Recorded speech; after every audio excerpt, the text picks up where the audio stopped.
Caleb Rowan was mopping the 42nd floor when CEO Sloan Carrington walked past, glanced at his faded uniform, and called him a broke single father who cleaned floors for a living. Caleb said nothing. He picked up the folder she had dropped, handed it back, and warned her that the company was about to lose control of a system worth billions. Sloan had security walk him out before sunrise. The next morning, Caleb entered the emergency board meeting. 20 executives rose in silence, and the chairman's voice broke as he addressed him by a title no one had spoken in that building in over a decade. Stay until the end to find out whether Caleb takes back the company, or gives Sloan the chance to make things right. The Carrington Meridian Tower rose 50 floors above Chicago, its upper levels settling into the quiet that comes after 11 at night, when the day shift is gone and the remaining work is either urgent or invisible. Caleb Rowan fell into the second category, moving the 42nd floor with the methodical patience he had brought to every third shift for 3 years, the mop sweeping long arcs across polished marble, while 4 analysts in the conference annex stayed bent over their laptops and had long since stopped registering his presence. He was 43 years old, broad-shouldered, and wore a gray custodial uniform laundered often enough that the company logo above his breast pocket had faded to a pale outline. His badge identified him as a maintenance technician, third shift, the only version of himself that Carrington Meridian's records officially contained, and he had spent 3 years giving no one a reason to look further. The executives who passed him in the corridor most often did not meet his eyes, not from hostility but from the practiced habit of looking past the people who keep a building running without announcing themselves. Caleb preferred these hours. The stretch between midnight and 5 was the only time he could think without interruption, and he had been thinking about the same problem for 11 years.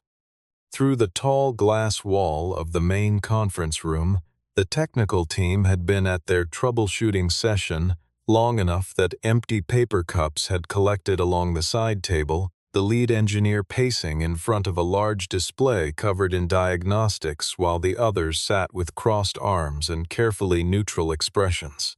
3 error codes blinked in the upper right corner of the primary screen, persistent, cycling, pulling the team's attention back every few minutes like a phrase in a language they almost understood. Caleb caught all 3 codes in the seconds he passed the glass, recognized them without pausing, and continued along the hallway without any change in his pace or expression. He had not learned those codes from a reference guide. He had written the conditional logic that generated them 11 years earlier, on a whiteboard in a rented office 2 miles south of where he was now standing, back when Atlas Core existed only as technical diagrams and the shared conviction of 2 people who believed they were building something that would last. CFO Damian Voss was speaking from the head of the conference table in the low, measured tone he used whenever he needed smart people to stop thinking independently. The anomalies, Damian explained, were consistent with an update deployment that had triggered a minor incompatibility flag.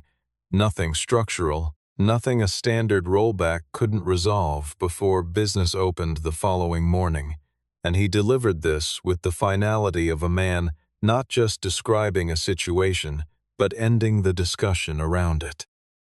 Several engineers visibly relaxed at that, accepting the reassurance the way people accept what they were hoping to hear, and Caleb watched them through the glass without sharing their relief. What the codes actually described was not a software conflict. They described a deliberate staged authorization sequence advancing in precise increments across multiple system layers, each step designed to read as routine background noise, while it transferred administrative control of the entire Atlas Core network to an external host. Someone had been running that sequence patiently, across several weeks, waiting for no one to notice. Caleb stopped at the far end of the corridor, drew a small notepad from his back pocket, and copied the 3 timestamps onto the blank side of his work checklist in unhurried handwriting. He folded the paper once and slid it into his breast pocket. Damien's voice carried through the glass behind him, still smooth, predicting that all readings would return to normal by 9 the following morning. And Caleb recognized in that specific prediction the certainty of someone who already knew the schedule because they had personally set it. He took the service elevator down, drove home in his old truck, and sat behind the wheel for a moment in the parking structure before going inside. His daughter June called while he was still in the car, 15 years old, keeping later hours than most of her classmates, and asked him about a chemistry problem. He answered it while stopped at a traffic light. She confirmed it against her textbook, and then she told him she had never quite believed that a man who solved that kind of problem from memory was also just someone who mopped floors. Caleb told her the mop was how the schedule had worked out, and June said she had never entirely believed that either. He was back before 6 the following morning, well ahead of his shift. A dark blue folder lay beside the chair outside the CEO's office, dropped rather than placed, its pages fanned across the tile the way things fall when someone leaves in a hurry. He gathered the pages and scanned them quickly, absorbing enough in the first 2 minutes to understand what he was holding: a contingency framework for selling off the subsidiary network if Atlas Core continued to destabilize. The document had been drafted on the assumption that the instability would continue, which meant the person who drafted it had direct knowledge that it would. Caleb stood in the corridor with the pages in his hands and recognized what he was looking at. Not an accident, not a chain of unlikely failures, but a performance running precisely on its own schedule. He tucked the pages back into the folder and set it on the chair, exactly where he had found it. Sloane Carrington arrived at the 42nd floor before her executive assistant, moving through the corridor with the tight, deliberate stride of someone who had not slept and was not going to let anyone see it.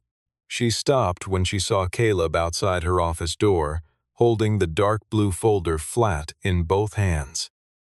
Damien had warned her the previous evening that someone from the building's maintenance staff had been seen in restricted sections outside their authorized work zones. Someone with a prior compensation grievance against the company, who might, Damien had said carefully, be looking for leverage in a moment of institutional vulnerability. She had not thought much of it then, but she was thinking of it now. Caleb held the folder toward her and said she had left it in the corridor. Sloane took it without particular gratitude and told him to explain his presence at this hour. He told her plainly, without preamble, that Atlas Core was not experiencing a software conflict. It was being actively redirected by a staged authorization sequence, and whoever was managing it intended to complete the transfer of system control before the board meeting. He named the 3 error codes by designation, described what each one signified in the original permissions architecture, and was specific about the mechanism, the timeline, and what would happen at 9 o'clock if the sequence ran to completion. Sloane listened without interrupting. Damien stepped out of the conference room then, saw Caleb, and let his expression shift into the particular look of reluctant recognition he used when he needed people to trust his assessment of someone else. He told Sloane he knew this man. His name was Caleb Rowan. He had worked building maintenance for 3 years, and before that he had submitted a formal compensation claim against the company, alleging intellectual property he said he had been denied. Damien described him as someone with a documented frustration toward the Carrington organization, who understood the technical systems well enough to sound credible, and who had chosen a moment of genuine corporate vulnerability to insert himself into a position of apparent authority. He kept his voice regretful rather than accusatory, which was the more effective choice. Sloane made her decision before Damien finished speaking. She had grown up in a world where access was the primary indicator of legitimacy, and a man in a worn uniform with a detailed story about a system crisis matched no version of that pattern. She looked at Caleb with the assessing expression she used for unfamiliar variables, and then, in front of her assistant, 2 security officers, and 3 managers who had come up the corridor behind her, said clearly and loudly that what she saw was a man who cleaned floors for a living, who was raising a child alone on a maintenance wage, and who appeared to be hoping that a moment of corporate difficulty would provide an easier path to money he had not earned. She used the word broke. She used the word janitor. She was precise and loud enough that everyone within range understood exactly what she meant. Caleb held her gaze for a moment after she finished. He asked, in a level tone, whether she knew who had written the first lines of code in Atlas Core. She said her father had built that system. Caleb said that was the version of the story her father had paid to have people remember. Sloane told security to revoke his access and escort him out. In the elevator, Caleb told the officer beside him that Atlas Core would lock every subsidiary off the network at 9 that morning. The officer said nothing. At 8:59, every screen on the executive level went dark at once. Atlas Core stopped accepting commands from the central administrative interface at 2 minutes past 9, and the failure did not come in stages. It came all at once, a single disconnection that took the entire subsidiary network offline simultaneously, and left operations teams at 20 companies across 9 states facing locked systems that would not respond. Logistics queues froze mid-cycle. Financial processing halted. Personnel access systems reverted to manual procedures most locations had not used in years. By 9:30, the central support line had exceeded capacity and was routing overflow to voicemail boxes no one was monitoring.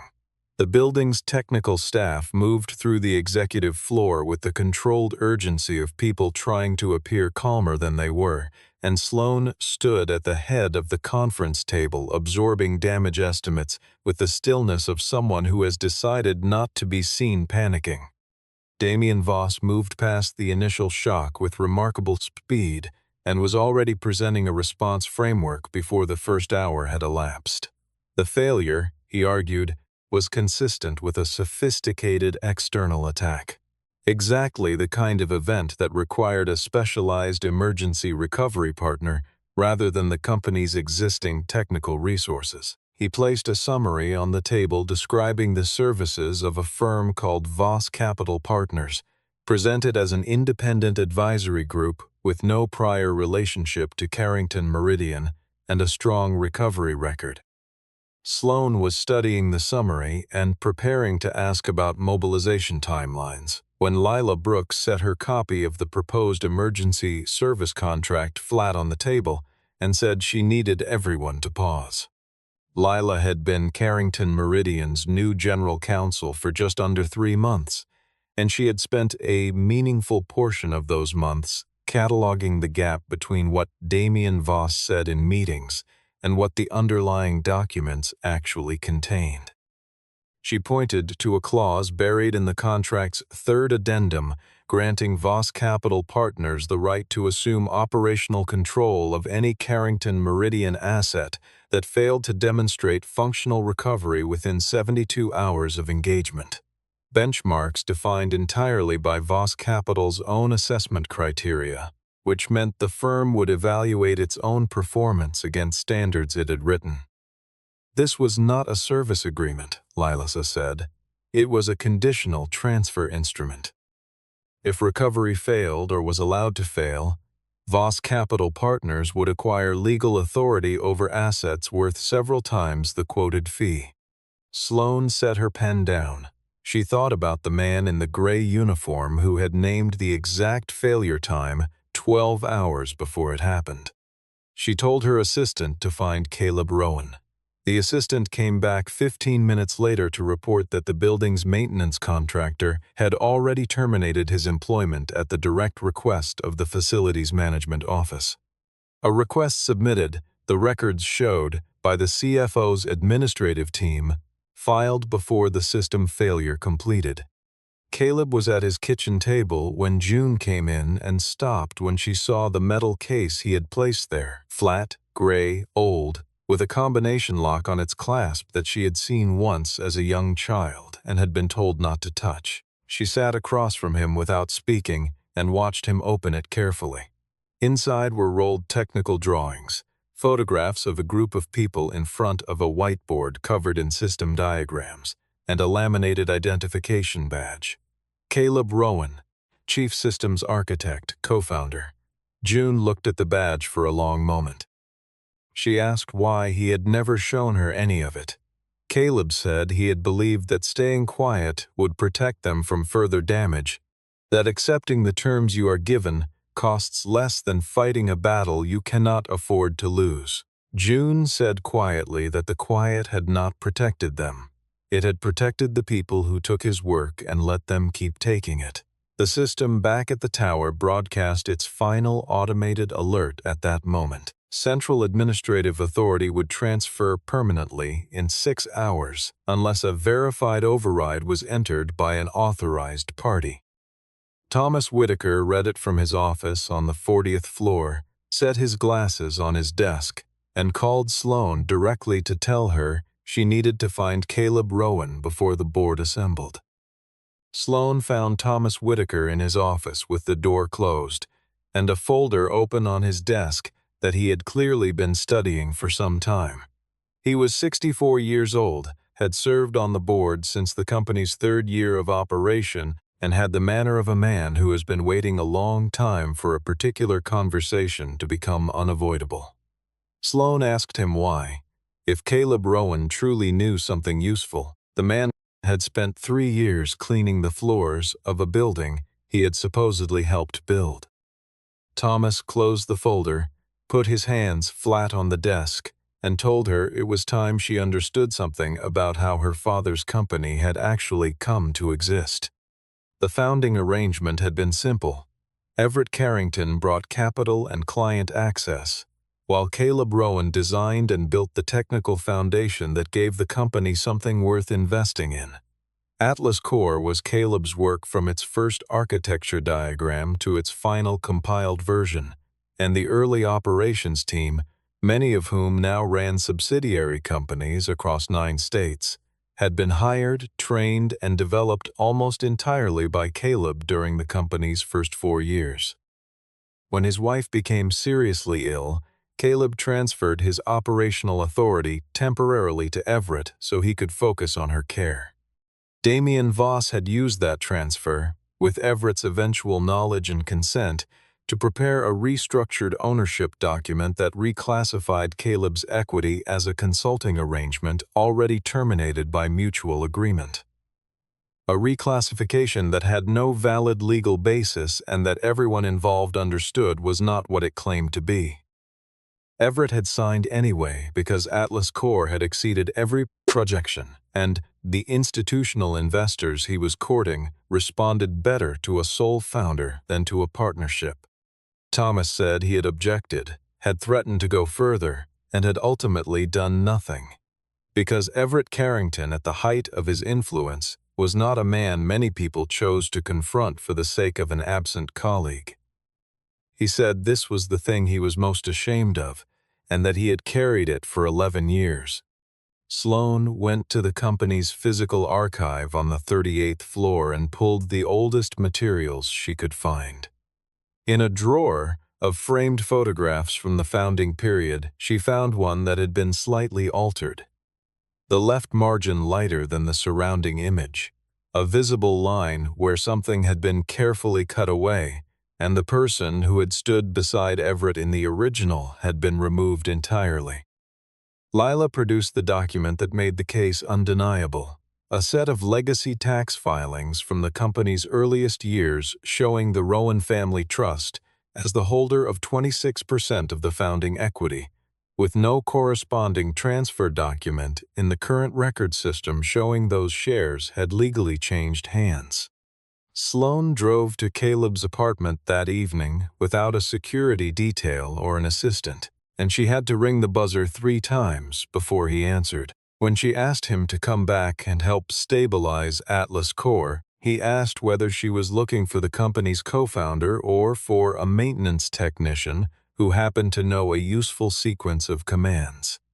She could not answer. He said he would attend the board meeting on one condition: that she let him enter through the front doors of the building, in the uniform he was wearing, without escort or explanation.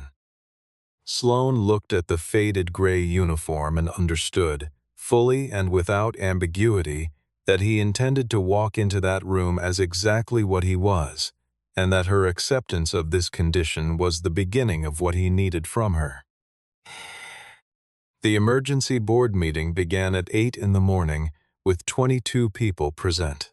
The independent chairman, 20 subsidiary chief executives who had traveled through the night, Sloan at the head of the table, Lila along the near wall, and Damien 2 seats to Sloan's right, already speaking when the last person sat down. He was presenting a revised version of the Voss Capital Partners proposal, reframed as the only viable path to restoration within the regulatory window, and he spoke with the practiced fluency of someone who has rehearsed an argument until it feels inevitable. Several subsidiary executives leaned forward, following his figures with the focused attention of people who have traveled a long way and want the situation resolved. The door at the far end of the room opened.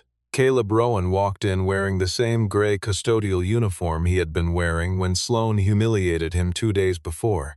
The same faded logo, the same worn cuffs, the same badge clipped to the breast pocket where the company name had almost entirely disappeared. He carried a flat folder and a laptop bag over one shoulder, and he walked to the near end of the conference table and stopped without preamble. One executive appeared to suppress a reaction, apparently assuming someone had sent for a technician to address a screen issue. A few others exchanged the brief, questioning looks of people waiting for someone to explain what was happening. Thomas Whitaker pushed his chair back and stood. The sound of the chair was small in that room, but it shifted something. The woman across from Thomas looked from him to Caleb and stood. The man beside her rose without looking at either of them, as though the decision had already formed and this was only its execution. And around both sides of the long table, one by one and then in clusters, every one of the 20 subsidiary executives rose until they were all standing in silence, looking at Caleb Rowan in his gray uniform. The room went very still. A woman named Patricia Holloway, who led the company's largest logistics subsidiary out of Indianapolis, was the first to speak. She said Caleb had given her the position that started her career when no other organization in the industry would speak with her. A man named Gerald Oakes said Caleb had spent 3 consecutive nights in his data center during a crisis that would otherwise have shut his division down, diagnosing a problem no one else could locate. A third executive said simply that every piece of infrastructure his company operated on had been designed by the man standing at the end of the table, and he wanted the board to understand that fact before any motion was made. Thomas addressed Caleb directly, his voice deliberate, and called him the actual co-founder of Carrington Meridian. Not a courtesy title or historical sentiment, but a statement of legal and technical fact he intended on the record. Damien moved quickly to reframe what was happening as a collective emotional response that should not override sound financial planning in a crisis. Caleb set the flat folder on the table and opened it to the first page. The original Atlas Core architecture diagram, its file metadata showing a creation date 11 years earlier, carrying a digital signature that predated every corporate filing Carrington Meridian had ever submitted to a regulatory body. He explained at the same measured pace that Atlas Core had not been attacked from an outside source. An administrative account with elevated permissions had been executing a controlled transfer sequence across several weeks, moving system authority toward a private server infrastructure registered to an entity called Voss Capital Partners. He could stop that sequence, but only if the board authorized emergency activation of the Founder Protection Clause embedded in the original Articles of Incorporation, a clause never legally voided, which would restore the Rowan family trust's voting rights for the duration of the crisis. Damien said Caleb had manufactured the crisis himself to create exactly this situation. Damien placed a printed access log on the table with the timing of someone who had prepared it before the meeting began, which was itself a detail worth noting.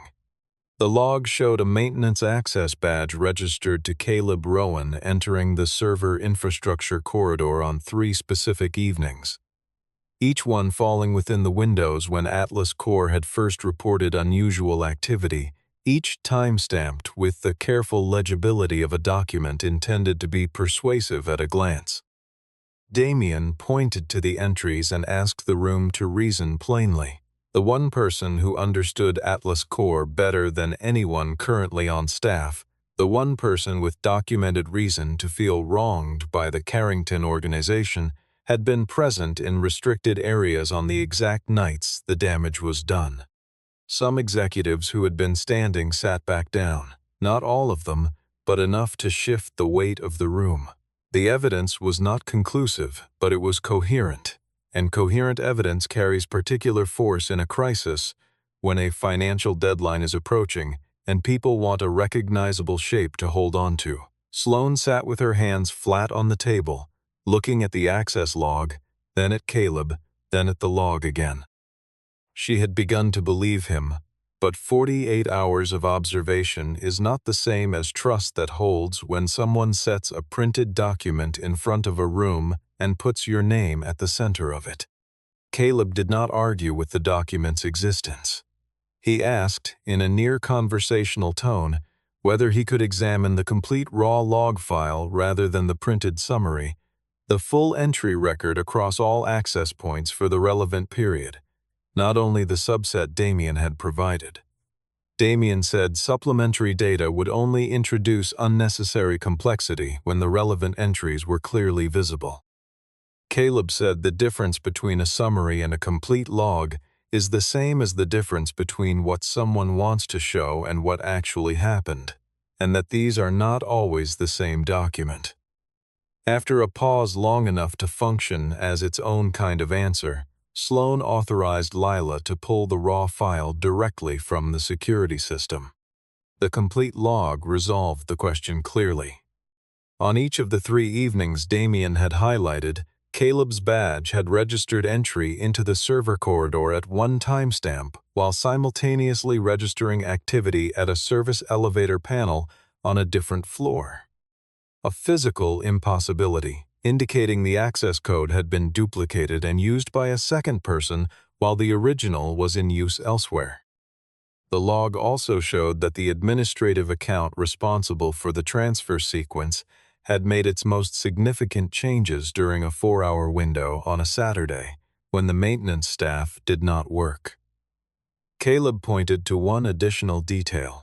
Whoever had been executing the sequence did not fully understand the original permissions architecture and had triggered a dormant failsafe layer embedded in the early Atlas Core code, a layer he had built specifically to detect unauthorized administrative access, which had been silently logging every action taken against it for the past 3 weeks. Sloane authorized temporary system access for Caleb over Damien's sustained objection. Caleb and the technical team moved to a workstation in the corner of the conference room and began recovery while Sloane remained and watched. She stood behind them for nearly 2 hours, observing a man she had publicly called a broke janitor resolve in a single working session what the company's full technical staff had been unable to address for days. Midway through the 2nd hour, Caleb found a file directory labeled with the date his wife had died, a folder inside the administrative archive that had no legitimate reason to exist, containing what appeared to be a stored audio recording. Before he could transfer the file, The lights in the data center wing cut out completely. The emergency power system engaged within 30 seconds, bringing the data center back to a reduced operational state, enough to preserve active memory, but not enough to recover the file Caleb had located before the shutdown. Lila was at the conference room door before the backup lights had fully stabilized, and reported that Damien Voss had left the building through the parking structure exit 6 minutes before the power cut, and that in the final minutes before his departure, he had used his CFO authorization level to transfer a substantial portion of the company's operating reserves across a series of intermediate accounts, each registered to a shell entity with no discoverable ownership history. The sequence had been designed to clear 3 transfers before any internal compliance flag could initiate a review. Caleb looked at the situation with the clarity of someone who understands the thing they built. He could pursue the financial trail, which would require access to records Damien had already begun to obscure, or he could continue Atlas Core recovery, which still needed significant work before the deadline that would activate the Voss Capital Asset Control Clause. He could not accomplish both simultaneously, and he was the only person in the building capable of either one. He told Sloan this directly, without making the choice for her. Sloan said she and Lila would handle the financial investigation and asked him to stay on the system. She did not tell him, she asked and waited for his answer, and it was the first time since they had met that she had asked him for something rather than issued it. He agreed and turned back to the terminal.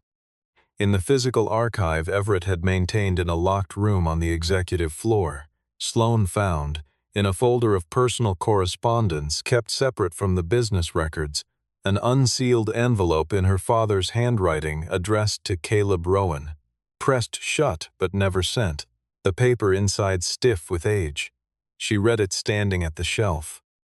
Everett had written the letter during what appeared to be a serious period of reflection, acknowledging that the document restructuring Damien had arranged had given Caleb's equity position a classification that was not valid, and that he had understood this at the time and chosen to allow it because Atlas Core had exceeded every projection, and he had wanted the full weight of that success to belong to the Carrington name. He wrote that he had watched Caleb working in the building's maintenance department for 2 years before quietly arranging for him to be hired, so that Caleb would at least have stable employment near the work he had created. He also wrote that Damien had been making decisions in recent years that Everett no longer felt confident he could limit, and that he was afraid of what Damien would do with the company once he was no longer present to constrain him. The letter had never been sent. Sloan carried it back to the conference room and set it in front of Caleb without speaking. He read it twice, set it down, and was quiet before looking at her. He asked why her father had kept it rather than sending it. Sloan said she believed her father had been a man who understood the difference between right and wrong clearly enough to write it down, and who had spent most of his life choosing wrong whenever wrong was more convenient, and she could not find a more generous framing than that. She offered a direct apology for what she had said in the corridor in front of her staff, and Caleb said the apology would carry more weight if she was willing to repeat it in the same place, to the same people, once the crisis was resolved. Sloan said she would. The system panel updated at that moment to show Atlas Core recovery at 70% and displayed a new alert. An encrypted deletion command had been scheduled to execute in 3 hours, targeting the full decade of operational backup records. Caleb stepped back from the terminal and told the technical team to hold the current recovery state. He explained that the deletion command could not be executed and could not be overridden without authorization at the root level, and that root-level authorization required a 3-part encryption key he had divided deliberately at the time of Atlas Core's original deployment. split into 3 components and distributed to 3 separate custodians as a structural safeguard against any single person gaining unilateral control over the system's most critical functions. Without all 3 components present and combined, neither the deletion command nor any counter-authorization could proceed. He had designed it this way because he had understood from the beginning that the greatest risk to any large system is not external attack but internal betrayal. Caleb held one component. Thomas Whitaker raised his hand with the deliberateness of someone who has decided the cost of continued silence exceeds the cost of admission. He said Damien had come to him 4 years earlier, requesting his component under the representation that the board had authorized a routine administrative consolidation, and that Thomas had handed it over without asking for the written authorization that should have accompanied such a request. He also said that, before doing so, he had made a backup copy, kept in a personal document safe in his office since that day, because something about the request had felt wrong enough to justify the precaution. The third component had been held by Everett Carrington. Sloane understood what this meant before Caleb finished explaining it.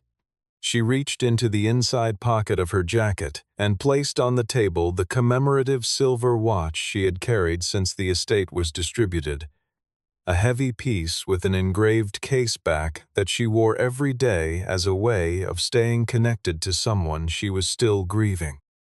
Caleb told her that in the early version of the system, Everett had concealed his key component inside the watch's case back, encoded on a strip of material behind the movement, because he had trusted physical objects over digital files and had considered this particular watch to be secure. He said this as gently as the situation allowed. Sloane held the watch for a moment. She set it face down on the table, picked up a small tool from the technician's kit, and broke the case back open with 2 deliberate strikes. The key component was there, a strip of encoded material, slightly yellowed but intact. She picked it up without examining it and handed it to Caleb. The 3 components were combined and entered into the root authorization interface, and the deletion command suspended.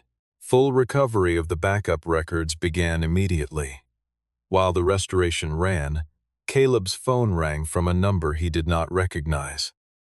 He answered and heard Damien's voice, controlled, businesslike, offering a specific arrangement.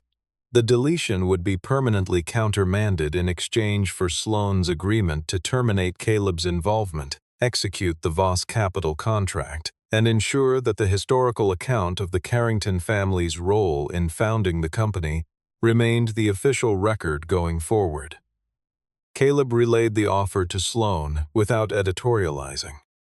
She walked to the internal broadcast terminal at the front of the room, turned it on, and began speaking. Not the statement Damien had prepared, but a detailed and specific account of the Voss Capital scheme, the financial transfers, and the fraudulent document restructuring that had removed a co-founder from his own company 11 years ago. She named the mechanisms, named the amounts, named the decisions, and spoke without stopping until she had said all of it. Atlas Core came fully back online 11 minutes before the contractual deadline, all 20 subsidiary systems reconnecting in sequence, and the full decade of backup operational records confirmed intact. Lila coordinated with outside regulatory contacts and provided the financial forensics team with the documentation she and Sloane had assembled, the shell company registrations, the transfer timestamps, the correspondence connecting Voss Capital Partners directly to accounts under Damien Voss's personal control. Damien was located in the parking area of a regional airport 40 miles south of the city and detained before reaching the departure level, the process handled efficiently by the relevant authorities. The company's stability was not immediately restored by these events. Sloane's broadcast had moved beyond the building's walls within the hour. and the market's response to a sitting CEO confirming CFO misconduct and acknowledging that the company's founding history had been materially misrepresented was immediate and severe. The board convened an emergency session before noon. One faction argued that Sloan had demonstrated precisely the kind of disregard for institutional stability that disqualified her from leading a publicly traded company. The opposing faction argued she had prevented a fraudulent takeover that would have cost shareholders vastly more than the current price decline. The vote was not conclusive in either direction, and both sides understood the outcome now depended on a single additional voice. The Founder Protection Clause had restored the Rowan Family Trust's voting rights for the duration of the crisis, and the crisis had not yet been formally declared resolved. Caleb's restored vote was sufficient to determine the outcome, and every person in the room understood it, and no one said it to him directly because saying it directly would have required acknowledging what the clause's existence implied about the company's founding. Sloan did not advocate for herself. She said, without visible emotion, that Caleb had the right to choose whatever outcome he believed was appropriate given what his family had been denied by hers, and she would not ask him to protect a position she might not deserve. Caleb was quiet long enough that several people shifted in their seats. He then said he was voting to retain Sloan Carrington as chief executive on a one-year conditional basis, subject to 3 requirements: the establishment of an independent overstructure with genuine authority and no reporting relationship to the CEO, the full legal restoration of all equity and intellectual property rights belonging to the Rowan Family Trust, and a third-party review of every major contractual and personnel decision made during Damien Voss's tenure. He said he was not doing this because Sloan had not made serious errors. She had, and the consequences had affected real people. He was doing it because she had chosen to tell the truth at the exact moment when a comfortable lie would have preserved her position entirely, and that particular choice, made under genuine pressure with full awareness of the cost, was among the rarer things a person in authority could demonstrate. He also said that Carrington Meridian had operated under the exclusive control of one family for long enough, and that replacing that monopoly with his own would not constitute an improvement. Thomas asked whether Caleb would accept a formal board role. Caleb said he would accept the chairmanship of a newly established Ethics and Systems Integrity Panel, which would give him authority over the oversight structure he had required, and a flexible schedule that allowed him to be present when June needed him. He gathered the folder of original blueprints, picked up his bag, and left through the service corridor, connecting to the north stairwell, the same route he had used on every shift for 3 years. Sloan found him on the 42nd floor just before 7 that evening, finishing the last section of corridor that fell within his former maintenance zone. She had come alone and stood at the end of the hallway for a moment before walking toward him. She asked why he was still cleaning, given everything that had changed since morning. Caleb moved the mop around the base of a column before answering. He said there was nothing dishonorable in this work, that it kept things clean and functional, that the people who did it every night, while the rest of the building was empty, were performing something real and necessary, and that what deserved examination was not the work itself but the ease with which certain people in authority had trained themselves not to see the people performing it. He said this without bitterness, the way a person states something they have thought about long enough that it no longer needs decoration. 3 days later, Sloan stood before the assembled staff of the headquarters in the main atrium and offered a public apology to Caleb Rowan. She did not describe what had happened as a misunderstanding or a reaction to bad information or a decision made under pressure. She said she had looked at a man based on his clothes and his circumstances and formed a judgment about who he was that had no actual basis in fact, and she had been wrong. She said this in the same atrium, in front of many of the same people, where the original exchange had taken place. Caleb was present and accepted her words with the directness of someone who takes an apology seriously enough not to dismiss it, and who also understands that trust and apology are different processes that run on different timelines. 6 months later, the company's financial position had stabilized at a level that surprised many analysts. The Rowan family's equity and patent rights were formally restored through a legal process that Lila managed without public disruption. Caleb declined every offer that would have placed him in a large office with an administrative staff, and instead formally established the Rowan Technical Fellowship, a training program designed to identify and develop talented people from non-traditional professional backgrounds into engineering and management roles within the Carrington Meridian Network. The 20 executives who had stood in the conference room became the program's founding mentors, each of them accepting before being asked a second time. Caleb took the chairmanship of the Ethics and Systems Integrity Panel, maintained a schedule that let him be present for June, and visited the Fellowship Training Center with a regularity that had nothing to do with formal obligation. On the evening of the Fellowship's first cohort graduation, held in an auditorium across the street from the tower, Caleb walked in through the main entrance with June beside him. The 20 executives who had traveled to be there rose from their seats as he entered. Not at anyone's instruction, simply because it was what they did when Caleb walked into a room now, the same thing they had done in the conference room on the morning that changed the company. He raised one hand and shook his head, and they sat back down. He walked to the front of the room and asked the building's maintenance staff, the security officers, and the catering team to take the first 3 rows of seats. When they had settled, he looked across the full auditorium and said that there was no such thing as work that diminishes a person, only the assumption, held by those with a certain kind of power, that they have been appointed to decide which work does. Sloane stood in the last row of the auditorium, where she had once walked past a man pushing a mop and reduced him to a uniform and a wage, and she understood at last that the only thing the uniform had ever contained was the person wearing it.